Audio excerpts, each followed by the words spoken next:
Bonjour à tous et merci d'être avec nous. À la une de l'actualité économique, UBS a finalisé ce lundi le rachat de Crédit Suisse qui était en grande difficulté. L'opération donne naissance à un géant bancaire supervisant 5 000 milliards de dollars d'actifs. Et les dirigeants ont d'ores et déjà prévenu que les suppressions d'emplois seront inévitables, notamment à cause de doublons dans certaines activités. Les deux banques emploient conjointement 120 000 personnes dans le monde et c'est à Zurich que les réductions des effectifs devraient être les plus importantes, car c'est là que se trouvent les sièges sociaux. Mais des milliers de salariés de Crédit Suisse ont déjà pris les devants. Chaque semaine, au moins 150 banquiers démissionnent et partent à la concurrence.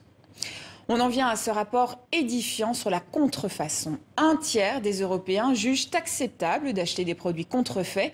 13% disent même s'en être procurés au cours de l'année écoulée. Un phénomène encore plus répandu chez les 15-24 ans, avec plus d'un jeune sur 4 qui déclare avoir acheté une contrefaçon lors des 2 derniers mois.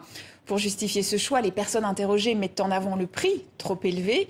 Et pourtant, les risques sont bien connus. 80% des sondés pensent que des organisations criminelles sont à l'origine de produits contrefaits et reconnaissent que ces achats nuisent aux entreprises et à l'emploi. Chaque année, la contrefaçon coûterait près de 60 milliards d'euros à des secteurs clés de l'Union européenne.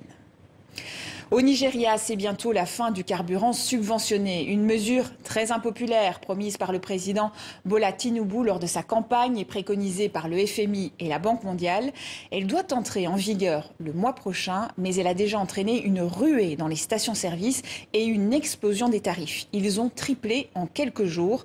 Une augmentation qui se répercute déjà sur les prix des transports et de la nourriture.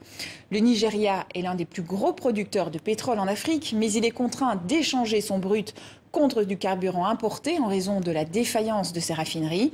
Certains experts estiment que ces subventions étaient devenues un énorme fardeau financier. Elles ont coûté 10 milliards de dollars à l'État pour la seule année de 2022. Mais pour Amnesty International, les autorités nigérianes doivent adopter de toute urgence des mesures pour venir en aide aux personnes les plus touchées. De son côté, le nouveau président Bola Tinubu a appelé lundi les habitants à faire preuve de patience et à accepter des sacrifices en échange d'investissements futurs. C'est une stratégie qui semble payante pour Netflix. Vous le savez, la plateforme a mis en place une nouvelle politique pour empêcher ses abonnés de partager leurs comptes en dehors de leur foyer. Aux États-Unis, juste après sa mise en application, en moyenne, 70 000 nouvelles personnes se sont abonnées chaque jour. C'est 2 fois plus que d'habitude. Nombre de ces nouveaux abonnés sont probablement des personnes qui regardaient Netflix gratuitement via le compte de quelqu'un d'autre depuis un certain temps.